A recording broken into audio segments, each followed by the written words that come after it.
You are currently bracing for a situation that hasn't happened yet. It is a quiet, internal tightening, a mental leaning forward into the future to make sure nothing catches you off guard. You call it being prepared. You might even call it being responsible. But what you are actually doing is holding yourself in a state of emotional readiness that never ends. You are waiting for an impact that may never come, yet something inside you is already reacting as if the collision is in progress. Many people spend their lives trying to master their anxiety, but they are actually doing something else. They are building a personality around the act of staying alert. You tell yourself certain things to keep this system running. I just need to think this through one more time. If I relax, I'll miss something important. Strong people aren't surprised by their own emotions. Inside your mind, this constant vigilance feels like maturity. It feels like the only responsible way to move through a world that can feel unpredictable. You believe that if you can anticipate every possible emotional outcome, you will be safe from the pain of being overwhelmed. But notice the cost. To stay prepared, you have to stay tense. To stay in control, you have to stay guarded. You have quietly traded your ability to be present for the security of being ready. And that trade happens so gradually, so naturally, that most people never notice it occurred. Your mind has developed a very specific rule. Emotional surprise is emotional danger. Because of that rule, it built a system, not consciously, not deliberately, but methodically, over time. In response to experiences that taught it that being caught off guard was painful. The system works like this. A situation appears, or might appear. The mind immediately begins scanning possible outcomes. Emotional rehearsal starts. Best case, worst case, most likely case, moving through each one with quiet efficiency. The body reflects this. Something tightens. Breath becomes slightly more controlled. The situation passes, or it doesn't arrive at all. And before the nervous system can settle, before it can register that the moment is over, the mind is already moving toward the next potential threat. This is the loop, and it runs not because you are weak. It runs because your mind chose safety over ease.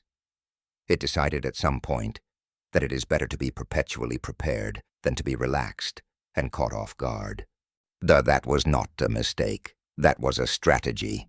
Consider how this loop functions across an ordinary day. A meeting appears on your calendar. Before you enter the room, the rehearsal has already begun.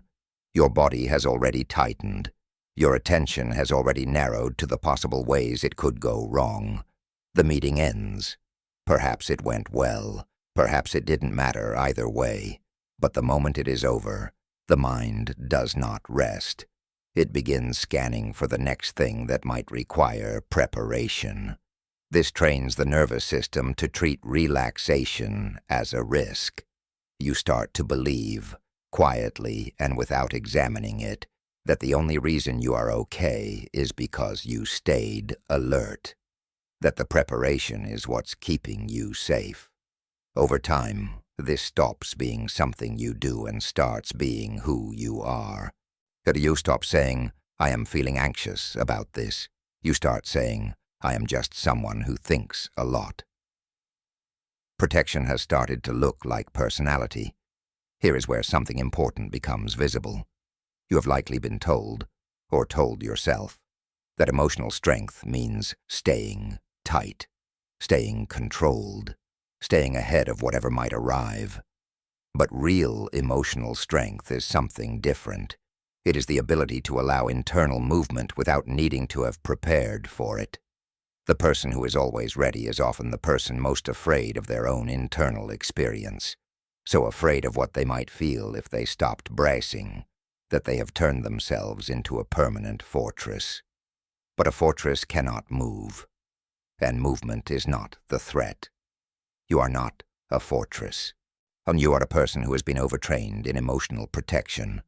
There is a significant difference between those two things. One is identity. The other is a learned response that has been running long enough to feel like identity. What if your anxiety is not a flaw in your character, but a record of how hard your mind has been working to keep you safe? What if the very system you use to stay in control is the thing that has quietly taken control instead? Strength does not come from the bracing. It comes from discovering that you can survive being surprised.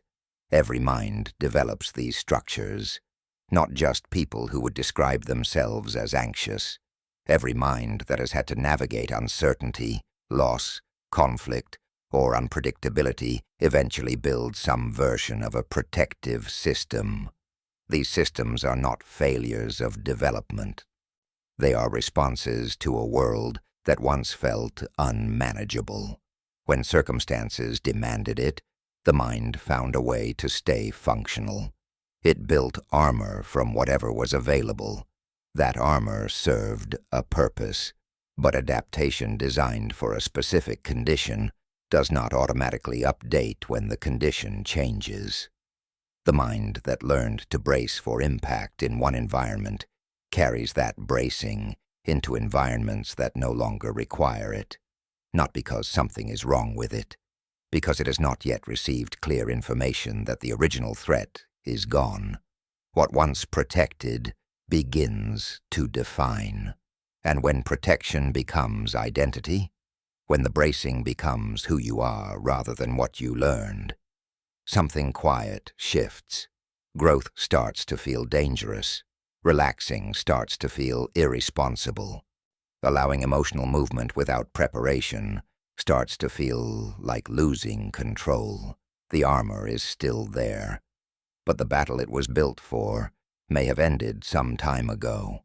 Emotional strength is not built by eliminating the impulse to prepare. Your mind will likely always try to scan for threats. That is not the problem. The problem is when preparation becomes the only mode available, when the loop runs not because a situation demands it, but because the system no longer knows how to stop. You can notice the tightening without becoming the tension. You can hear the rehearsal begin without believing that the rehearsal is what's keeping you safe. The mind will still prepare sometimes. That is not something to eliminate. But preparation does not have to become personality. You are not failing because you feel this. You are reacting from a system that learned, a long time ago, that careful was the only safe option. That is not something to be ashamed of.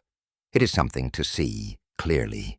And clarity, quiet, without pressure, without the demand that anything change immediately, is where the loop begins, finally, to slow. The bracing is there, but you are here too, and for now, simply observing that is enough.